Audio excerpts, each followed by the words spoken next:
Sidhana institute of education. ਸਾਡੇ ਇਸ channel ਦੇ ਉੱਤੇ ਤੁਹਾਨੂੰ ਪੀਟੈਟ ਸੀਟੈਟ ਨਾਲ ਸੰਬੰਧਿਤ ਸਾਰੇ ਹੀ ਇੰਪੋਰਟੈਂਟ ਨੋਟਸ ਅਤੇ ਕੁਐਸਚਨ ਦੀ ਜਾਣਕਾਰੀ ਦਿੱਤੀ ਜਾਏਗੀ। ਸੋ ਇਸ ਪੇਪਰ ਨੂੰ ਕਲੀਅਰ ਕਰਨ ਦੇ ਲਈ ਬਣੇ ਰਹੋ ਸਾਡੇ ਇਸ ਚੈਨਲ ਦੇ ਉੱਤੇ। ਅੱਜ ਅਸੀਂ ਇਸ ਵੀਡੀਓ ਦੇ ਵਿੱਚ ਡਿਸਕਸ ਕਰਨ ਜਾ ਰਹੇ ਹਾਂ ਪੈਡਾਗੋਜੀ ਆਫ ਪੰਜਾਬੀ ਦਾ ਬਹੁਤ ਹੀ ਇੰਪੋਰਟੈਂਟ ਟੌਪਿਕ ਭਾਸ਼ਾ ਅਤੇ ਵਿਆਕਰਣ। ਭਾਸ਼ਾ ਅਤੇ ਵਿਆਕਰਣ। ਬੋਲੀ ਜਾਂ ਭਾਸ਼ਾ ਕਿਸ ਨੂੰ ਕਹਿੰਦੇ ਹਨ? ਮਨੁੱਖ ਆਪਣੇ ਮਨੋਭਾਵਾਂ ਅਤੇ ਵਿਚਾਰਾਂ ਨੂੰ ਦੂਸਰਿਆਂ ਦੇ ਨਾਲ ਜਿਸ ਮਾਧਿਅਮ ਦੇ ਰਾਹੀਂ ਪ੍ਰਗਟ ਕਰਦਾ ਹੈ ਉਸ ਨੂੰ ਬੋਲੀ ਅਤੇ ਭਾਸ਼ਾ ਕਿਹਾ ਜਾਂਦਾ ਹੈ। ਮਾਂ ਬੋਲੀ ਜਾਂ ਮਾਤ ਭਾਸ਼ਾ ਕਿਸ ਨੂੰ ਕਹਿੰਦੇ ਹਨ? ਉਹ ਭਾਸ਼ਾ ਜੋ ਬੱਚਾ ਆਪਣੇ ਮਾਂ-ਬਾਪ ਕੋਲੋਂ ਬਚਪਨ ਦੇ ਵਿੱਚ ਵਿਰਸੇ ਵਿੱਚ ਹੀ ਸਿੱਖਦਾ ਹੈ ਉਸ ਨੂੰ ਮਾਂ ਬੋਲੀ ਜਾਂ ਮਾਤ ਭਾਸ਼ਾ ਕਿਹਾ ਜਾਂਦਾ ਹੈ। ਸੋ ਸਭ ਤੋਂ ਪਹਿਲਾਂ ਸਿੱਖੀ ਜਾਣ ਵਾਲੀ ਭਾਸ਼ਾ ਨੂੰ ਮਾਂ ਬੋਲੀ ਜਾਂ ਮਾਤ ਭਾਸ਼ਾ ਕਿਹਾ ਜਾਂਦਾ ਹੈ। ਭਾਸ਼ਾ ਜਾਂ ਬੋਲੀ ਕਿੰਨੇ ਪ੍ਰਕਾਰ ਦੀ ਹੁੰਦੀ ਹੈ? ਭਾਸ਼ਾ ਜਾਂ ਬੋਲੀ 3 ਪ੍ਰਕਾਰ ਦੀ ਹੁੰਦੀ ਹੈ: ਬੋਲਚਾਲ ਦੀ ਭਾਸ਼ਾ, ਲਿਖਤੀ ਬੋਲੀ, ਰਾਸ਼ਟਰੀ ਬੋਲੀ। ਬੋਲਚਾਲ ਦੀ ਬੋਲੀ ਆਮ ਵਰਤੋਂ ਜਾਂ ਆਮ ਜੀਵਨ ਦੇ ਵਿੱਚ ਮਨੁੱਖ ਜਿਸ ਬੋਲੀ ਦੀ ਵਰਤੋਂ ਕਰਦਾ ਹੈ ਉਸ ਨੂੰ ਬੋਲਚਾਲ ਦੀ ਬੋਲੀ ਕਿਹਾ ਜਾਂਦਾ ਹੈ। ਇਸ ਦੇ ਵਿੱਚ ਮਨੁੱਖ ਅਸ਼ੁੱਧ ਅਤੇ ਅਧੂਰੇ ਸ਼ਬਦ ਵੀ ਵਰਤ ਜਾਂਦਾ ਹੈ। ਲਿਖਤੀ ਬੋਲੀ ਜਾਂ ਸਾਹਿਤਕ ਬੋਲੀ ਜਿਸ ਬੋਲੀ ਦੀ ਵਰਤੋਂ ਅਸੀਂ ਲਿਖਣ ਦੇ ਲਈ ਕਰਦੇ ਹਾਂ ਅਤੇ ਵਿਆਕਰਣ ਦੇ ਨਿਯਮਾਂ ਅਨੁਸਾਰ ਕਰਦੇ ਹਾਂ ਉਸ ਨੂੰ ਲਿਖਤੀ ਬੋਲੀ ਕਿਹਾ ਜਾਂਦਾ ਹੈ। ਇਹ ਬੋਲੀ ਕਵੀ, ਲੇਖਕ, ਅਖਬਾਰਾਂ, ਕਿਤਾਬਾਂ ਦੇ ਵਿੱਚ ਵਰਤੀ ਜਾਂਦੀ ਹੈ। ਰਾਸ਼ਟਰੀ ਬੋਲੀ ਕਿਸੇ ਵੀ ਦੇਸ਼ ਦੀ ਬਹੁ ਗਿਣਤੀ ਜਾਂ ਬਹੁ ਵਸੋਂ ਦੇ ਦੁਆਰਾ ਬੋਲੀ ਜਾਣ ਵਾਲੀ ਬੋਲੀ ਨੂੰ ਰਾਸ਼ਟਰੀ ਬੋਲੀ ਕਿਹਾ ਜਾਂਦਾ ਹੈ। ਇਸ ਨੂੰ ਕੇਂਦਰੀ ਭਾਸ਼ਾ ਵੀ ਕਿਹਾ ਜਾਂਦਾ ਹੈ। ਵਿਆਕਰਣ ਕਿਸ ਨੂੰ ਕਹਿੰਦੇ ਹਨ? ਕਿਸੇ ਬੋਲੀ ਨੂੰ ਪੜ੍ਹਨ ਜਾਂ ਲਿਖਣ ਲਈ ਬਣਾਏ ਗਏ ਨਿਯਮਾਂ ਦੇ ਇਕੱਠ ਨੂੰ ਵਿਆਕਰਣ ਕਿਹਾ ਜਾਂਦਾ ਹੈ। ਇਸ ਦੀ ਵਰਤੋਂ ਭਾਸ਼ਾ ਨੂੰ ਸਹੀ ਅਤੇ ਸ਼ੁੱਧ ਰੂਪ ਦੇ ਵਿੱਚ ਲਿਖਣ ਦੇ ਲਈ ਕੀਤੀ ਜਾਂਦੀ ਹੈ। ਵਿਆਕਰਣ ਕਿੰਨੀ ਤਰ੍ਹਾਂ ਦੀ ਹੁੰਦੀ ਹੈ?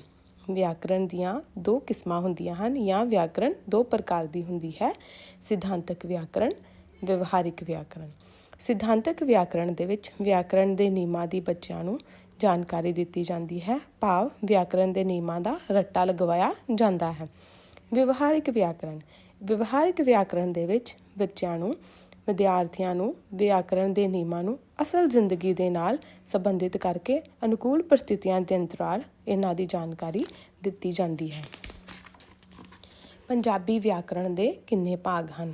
ਪੰਜਾਬੀ ਵਿਆਕਰਣ ਦੇ ਕੁੱਲ 3 ਭਾਗ ਹਨ: ਵਰਨ ਬੋਧ, ਸ਼ਬਦ ਬੋਧ, ਵਾਕ ਬੋਧ। ਵਰਨ ਬੋਧ ਅੱਖਰਾਂ, ਲਗਾਂ, ਮਾਤਰਾਵਾਂ, ਅੱਖਰਾਂ ਤੋਂ ਸ਼ੁੱਧ ਸ਼ਬਦਾਂ ਦਾ ਨਿਰਮਾਣ ਕਰਨਾ ਆਦਿ ਦੀ ਜਾਣਕਾਰੀ ਸਾਨੂੰ ਵਰਨ ਬੋਧ ਤੋਂ ਮਿਲਦੀ ਹੈ। ਸ਼ਬਦ ਬੋਧ ਸ਼ਬਦ ਵੰਡ, ਸ਼ਬਦ ਰਚਨਾ, ਸ਼ਬਦ ਰੂਪਾਂਤਰਣ ਸੰਬੰਧੀ ਨਿਯਮਾਂ ਦਾ ਪਤਾ ਸਾਨੂੰ ਸ਼ਬਦ ਬੋਧ ਤੋਂ ਲੱਗਦਾ ਹੈ।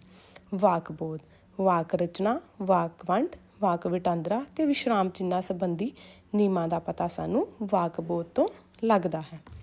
ਸ਼ਬਦ ਕੀ ਹੁੰਦਾ ਹੈ? ਵਰਨਾਂ ਦੇ ਮੇਲ ਜਾਂ ਜੋੜ ਨੂੰ ਸ਼ਬਦ ਕਿਹਾ ਜਾਂਦਾ ਹੈ, ਭਾਵ ਜਦੋਂ 2, 3 ਜਾਂ ਇਸ ਤੋਂ ਜ਼ਿਆਦਾ ਵਰਨ ਇਕੱਠੇ ਹੋ ਕੇ ਕਿਸੇ ਸਾਰਥਕ ਸ਼ਬਦ ਦਾ ਨਿਰਮਾਣ ਕਰਨ ਤਾਂ ਉਸਨੂੰ ਸ਼ਬਦ ਕਿਹਾ ਜਾਂਦਾ ਹੈ। ਜਿਵੇਂ ਕਿ ਮੰਮਾ, ਟੈਂਕਾ, ਰਾਰਾ 3 ਵਰਨ ਜੁੜ ਕੇ ਇੱਕ ਸ਼ਬਦ ਬਣਾ ਰਹੇ ਹਨ ਮਟਰ। ਸੱਸੇ ਕੰਨਾ, ਬੱਬਾ, ਨਾਣਾ, ਸਾਬਣ, ਬੱਬੇ ਉੱਤੇ ਅਦਕ, ਕੱਕਾ, ਰਾਰੇ ਬਿਹਾਰੀ, ਬੱਕਰੀ। ਸੋ ਇਹ ਸ਼ਬਦ ਕਿਸੇ ਪ੍ਰਾਣੀ, ਕਿਸੇ ਵਸਤੂ ਜਾਂ ਕਿਸੇ ਸਥਾਨ ਦੇ ਭਾਵ ਨੂੰ ਪ੍ਰਗਟ ਕਰ ਰਹੇ ਹਨ। ਸੋ ਇਹਨਾਂ ਨੂੰ ਅਸੀਂ ਸ਼ਬਦ ਕਹਿੰਦੇ ਹਾਂ। ਸ਼ਬਦ ਕਿੰਨੀ ਤਰ੍ਹਾਂ ਦੇ ਹੁੰਦੇ ਹਨ? ਸ਼ਬਦ 2 ਕਿਸਮਾਂ ਹੁੰਦੀਆਂ ਹਨ ਜਾਂ ਸ਼ਬਦਾਂ ਦੇ 2 ਪ੍ਰਕਾਰ ਹੁੰਦੇ ਹਨ: ਸਾਰਥਕ ਸ਼ਬਦ ਅਤੇ ਨਿਰਾਰਥਕ ਸ਼ਬਦ। ਜਿਨ੍ਹਾਂ ਸ਼ਬਦਾਂ ਦਾ ਕੋਈ ਅਰਥ ਹੁੰਦਾ ਹੈ, ਭਾਵ ਉਹ ਕਿਸੇ ਪ੍ਰਾਣੀ, ਵਸਤੂ ਜਾਂ ਸਥਾਨ ਦਾ ਭਾਵ ਪ੍ਰਗਟ ਕਰਦੇ ਹਨ, ਉਹਨਾਂ ਨੂੰ ਸਾਰਥਕ ਸ਼ਬਦ ਕਿਹਾ ਜਾਂਦਾ ਹੈ। ਜਿਵੇਂ ਕਿ ਪਾਣੀ, ਰੋਟੀ। ਨਿਰਾਰਥਕ ਸ਼ਬਦ ਜਿਨ੍ਹਾਂ ਸ਼ਬਦਾਂ ਦਾ ਕੋਈ ਅਰਥ ਨਹੀਂ ਹੁੰਦਾ, ਇਹ ਸ਼ਬਦ ਸਾਰਥਕ ਸ਼ਬਦਾਂ ਦੇ ਨਾਲ ਬਲ ਦੇਣ ਲਈ ਵਰਤੇ ਜਾਂਦੇ ਹਨ, ਇਹਨਾਂ ਨੂੰ ਨਿਰਾਰਥਕ ਸ਼ਬਦ ਕਿਹਾ ਜਾਂਦਾ ਹੈ। ਜਿਵੇਂ ਪਾਣੀ, ਪੂਣੀ। ਪਾਣੀ ਪੂਣੀ ਦੇ ਵਿੱਚ ਪੂਣੀ ਨਿਰਾਰਥਕ ਸ਼ਬਦ ਹੈ। ਰੋਟੀ, ਰੂਟੀ। ਰੋਟੀ ਰੂਟੀ ਦੇ ਵਿੱਚ ਰੂਟੀ ਨਿਰਾਰਥਕ ਸ਼ਬਦ ਹੈ। ਪੰਜਾਬੀ ਵਰਣਮਾਲਾ ਨੂੰ ਕੀ ਕਿਹਾ ਜਾਂਦਾ ਹੈ? ਪੰਜਾਬੀ ਵਰਣਮਾਲਾ ਨੂੰ 35 ਅੱਖਰੀ ਕਿਹਾ ਜਾਂਦਾ ਹੈ। ਇਹ ਪ੍ਰਸ਼ਨ ਬਹੁਤ ਇੰਪੋਰਟੈਂਟ ਹੈ ਔਰ ਕਈ ਵਾਰ ਪੀਟੈਟ ਔਰ ਸੀਟੈਟ ਦੇ ਪੇਪਰ ਦੇ ਵਿੱਚ ਆਇਆ ਹੋਇਆ ਹੈ। ਪੰਜਾਬੀ ਵਰਣਮਾਲਾ ਵਿੱਚ ਫਾਰਸੀ ਬੋਲੀ ਦੇ ਪ੍ਰਭਾਵ ਦੇ ਕਾਰਨ ਕਿੰਨਾ ਅੱਖਰਾਂ ਦੇ ਨਾਲ ਬਿੰਦੀ ਲੱਗਦੀ ਹੈ। ਪੰਜਾਬੀ ਵਰਨਮਾਲਾ ਦੇ ਵਿੱਚ ਫਾਰਸੀ ਬੋਲੀ ਦੇ ਪ੍ਰਭਾਵ ਕਾਰਨ ਖੱਖਾ, ਗੱਗਾ, ਜਿੱਜਾ, ਫੱਫਾ, ਸੱਸਾ ਇਹਨਾਂ ਦੇ ਨਾਲ ਬਿੰਦੀ ਲਾਈ ਜਾਂਦੀ ਹੈ। ਸਵਰ ਕਿਸ ਨੂੰ ਕਹਿੰਦੇ ਹਨ? ਜਿਹੜੇ ਅੱਖਰ ਕਿਸੇ ਹੋਰ ਅੱਖਰ ਦੇ ਮੇਲ ਤੋਂ ਬਿਨਾਂ ਬੋਲੇ ਜਾਣ ਉਹਨਾਂ ਨੂੰ ਸਵਰ ਕਿਹਾ ਜਾਂਦਾ ਹੈ। ਵਿਅੰਜਨ ਕਿਸ ਨੂੰ ਕਹਿੰਦੇ ਹਨ?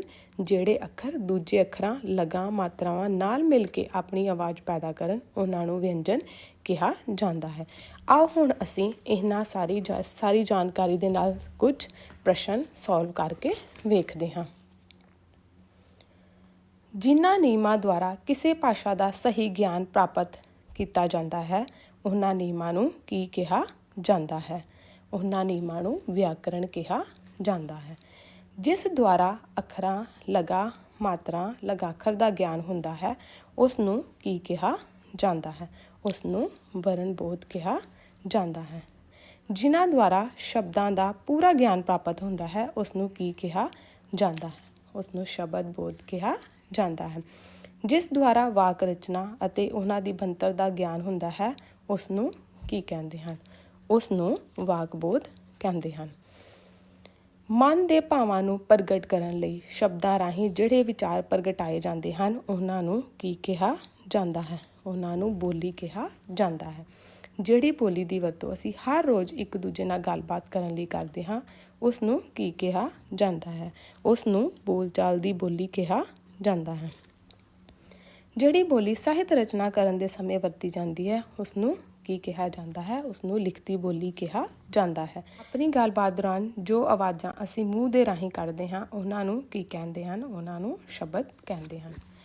ਜਿਨ੍ਹਾਂ ਸ਼ਬਦਾਂ ਦਾ ਕੋਈ ਅਰਥ ਨਿਕਲਦਾ ਹੈ ਉਹਨਾਂ ਨੂੰ ਕੀ ਕਿਹਾ ਜਾਂਦਾ ਹੈ? ਉਹਨਾਂ ਨੂੰ ਸਾਰਥਕ ਸ਼ਬਦ ਕਿਹਾ ਜਾਂਦਾ ਹੈ। ਜਿਨ੍ਹਾਂ ਸ਼ਬਦਾਂ ਦਾ ਕੋਈ ਅਰਥ ਨਾ ਹੋਵੇ ਉਹਨਾਂ ਨੂੰ ਕੀ ਕਿਹਾ ਜਾਂਦਾ ਹੈ? ਉਹਨਾਂ ਨੂੰ ਨਿਰਾਰਥਕ ਸ਼ਬਦ ਕਿਹਾ ਜਾਂਦਾ ਹੈ। ਬੋਲੀ ਨੂੰ ਲਿਖਣ ਸਮੇਂ ਜਿਨ੍ਹਾਂ ਚਿੰਨ੍ਹਾਂ ਦੀ ਵਰਤੋਂ ਕੀਤੀ ਜਾਂਦੀ ਹੈ ਉਹਨਾਂ ਨੂੰ ਕੀ ਕਿਹਾ ਜਾਂਦਾ ਹੈ? ਉਹਨਾਂ ਨੂੰ ਲਿਪੀ ਕਿਹਾ ਜਾਂਦਾ ਹੈ। ਹੇਠ ਲਿਖੇ ਸ਼ਬਦਾਂ ਵਿੱਚੋਂ ਸਾਰਥਕ ਸ਼ਬਦ ਕਿਹੜਾ ਹੈ? ਹੇਠ ਲਿਖੇ ਸ਼ਬਦਾਂ ਵਿੱਚੋਂ ਸਾਰਥਕ ਸ਼ਬਦ ਕਿਹੜਾ ਹੈ? ਕਿਤਾਬ। ਹੇਠ ਲਿਖੇ ਸ਼ਬਦਾਂ ਵਿੱਚੋਂ ਨਿਰਾਰਥਕ ਸ਼ਬਦ ਕਿਹੜਾ ਹੈ? ਹੇਠ ਲਿਖੇ ਸ਼ਬਦਾਂ ਵਿੱਚੋਂ ਨਿਰਾਰਥਕ ਸ਼ਬਦ ਕਤੂਬ ਹੈ। ਪੰਜਾਬੀ ਵਰਨਮਾਲਾ ਨੂੰ ਕੀ ਕਿਹਾ ਜਾਂਦਾ ਹੈ? ਪੰਜਾਬੀ ਵਰਨਮਾਲਾ ਨੂੰ 35 ਕਿਹਾ ਜਾਂਦਾ ਹੈ। ਫਾਰਸੀ ਬੋਲੀ ਦੇ ਪ੍ਰਭਾਵ ਕਾਰਨ ਕਿਹੜੇ ਅੱਖਰ ਹੇਠ ਬਿੰਦੀ ਲਾਈ ਜਾਂਦੀ ਹੈ? ਫਾਰਸੀ ਬੋਲੀ ਦੇ ਪ੍ਰਭਾਵ ਕਾਰਨ ਜਿਵੇਂ ਕਿ ਅਸੀਂ ਪੜ੍ਹ ਚੁੱਕੇ ਹਾਂ ਖੱਖਾ, ਗੱਗਾ, ਜਿੱਜਾ, ਫੱਫਾ, ਸੱਸੇ ਦੇ ਬਿੰਦੀ ਲਗਾਈ ਜਾਂਦੀ ਹੈ। ਜਿਹੜੇ ਅੱਖਰ ਕਿਸੇ ਹੋਰ ਅੱਖਰ ਦੇ ਮੇਲ ਤੋਂ ਬਿਨਾਂ ਹੀ ਬੋਲੇ ਜਾਣ ਉਹਨਾਂ ਨੂੰ ਕੀ ਕਿਹਾ ਜਾਂਦਾ ਹੈ? ਉਹਨਾਂ ਨੂੰ ਸਵਰ ਕਿਹਾ ਜਾਂਦਾ ਹੈ। ਜਿਹੜੇ ਅੱਖਰ ਦੂਜੇ ਅੱਖਰਾਂ, ਲਗਾਂ, ਮਾਤਰਾ ਦੇ ਨਾਲ ਮਿਲ ਕੇ ਆਪਣੀ ਆਵਾਜ਼ ਪੈਦਾ ਕਰਦੇ ਹਨ ਉਹਨਾਂ ਨੂੰ ਕੀ ਕਿਹਾ ਜਾਂਦਾ ਹੈ? ਉਹਨਾਂ ਨੂੰ ਵਿਅੰਜਨ ਕਿਹਾ ਜਾਂਦਾ ਹੈ। ਸੋ ਧੰਨਵਾਦ। ਸਾਡੀ ਇਹ ਵੀਡੀਓ ਵੇਖਣ ਦੇ ਲਈ ਧੰਨਵਾਦ। Thank you so much.